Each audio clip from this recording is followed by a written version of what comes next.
Hello everyone, welcome back to my channel. We have already discussed task 1, task 2. Now we are going to discuss about task 3, and in this slide we are also going to discuss about assessment criteria for the speaking. So first thing, what is task 3? Before this, cue card is asked to you. So they will take the topic from that and then further discussion questions will be asked in this. They will give you a topic in which you have to discuss about. This part is designed in such a way that you can talk about some issues, some ideas. This is a two-way discussion with the examiner, and this lasts for, you can say, approx 4 to 5 minutes. The example is, say the question of the cue card is, what was the recent advertisement that affected you a lot? In the task 3, they can ask what make an advertisement effective, what is purpose of advertising. So they can give you a topic in task 3 where you have to discuss, you have to present your opinion, you have to present what other people think. The best way to give task 3 answer is with the help of examples. It play miracle, it play very good role if you give example, because whenever you are explaining some point of view and you club it with an example, it become more clear, it become more interesting also for the other person to hear you, right? These are the follow-up questions where you have to give, like the question is, say, do you think advertisements should be strictly regulated? So yes, I do think that advertisements should be strictly regulated, because then you can give the reason, right? Next question is, yes, I do think advertisements should be strictly regulated because, so first you have given your point of view, then you have explained it, then you have given with the help of example. This is good way to give an answer, because when an answer is clubbed with an example, the understanding for the person what you want to portray, what you want to say, become more clear in that way. Okay, so again, let's revise whatever we have discussed so far. And the tips for this is, you can give any view. Don't think that a view can go negative on your way or something like that. Any view you can present. Examiner is going to just check the way you speak, the way you present your opinion, the way you illustrate it. Again, here, don't give memorized answers. Don't give short answers in this. When they're asking your opinion, it has to be a lengthy answer, not very lengthy, but at least it should be, you can say, somewhat 9 to 10 sentences where you are giving a point, you are explaining it, you are giving with the help of examples. So this is about your task 3. Now we are going to see how your assessment, what is your assessment criteria and how your speaking is assessed. Okay. So these are the band descriptors for the speaking, and this is given by the Cambridge University itself. It's the public version. So let's see about the band 9 or band 8. First criteria is fluency and coherence. So you have to speak fluently with only rare repetition or self-correction. So repetition should not be there, fluency should be there, no filler words. 1 or 2 is fine, but not a lot of filler words should be there, filler sound should be there. Hesitation should not be there. It has to be very confident speaking. You have to speak very with a confidence.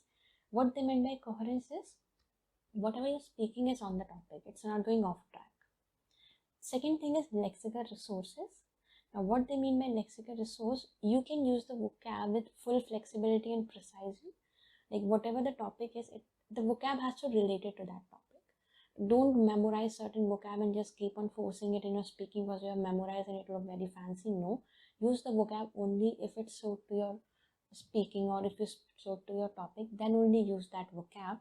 Use uses of idiomatic language naturally and accurately. I will not force you to use idioms, but if you can, that is definitely going to help to increase band scores. But again, don't start using in every answer. Once or twice using of idioms is good. Okay, but again, use the idioms only if you think it's appropriate for this topic, it's appropriate for that scenario that you're speaking, then only use the idioms. Third is your grammar range and accuracy. Definitely use the full range of structure. Sentence should be simple, complex, compound. All types of tenses should be used. Proper tenses should be used.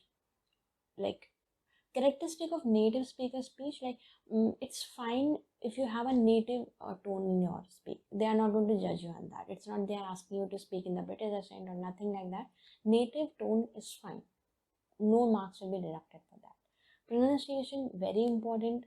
You have to use correct pronunciation. It should be effortless. It should not look like you're forcing yourself. You are just memorizing, you're just forcing. Everything has to be in a flow. Nothing should look like forced. The most important thing apart from these four criteria is your confidence. When you speak with confidence, that play a very good role, because confidence, it should not look like this is not your way of speaking. You are just portraying because you want to show that okay, you have very good fluency or you have very good accent. No, don't do that. 2 3 things again I'll suggest you. First thing, never memorize any answer and speak on that. Second thing, prepare well. Third, very important, record your voice, listen to it, identify the mistakes you are doing, correct it out. Don't force yourself on using certain vocabs or certain idioms. If it comes naturally to you, then only use that. Else, that can be that can deduct your bad score for sure. Okay. One more important thing I want to add is, don't run for the content. Like if I say this, what they will feel. Okay, this can have a negative impression. No, they are not going to judge you on your content. Rather, focus on the way you speak, the way you present yourself, confidence you have.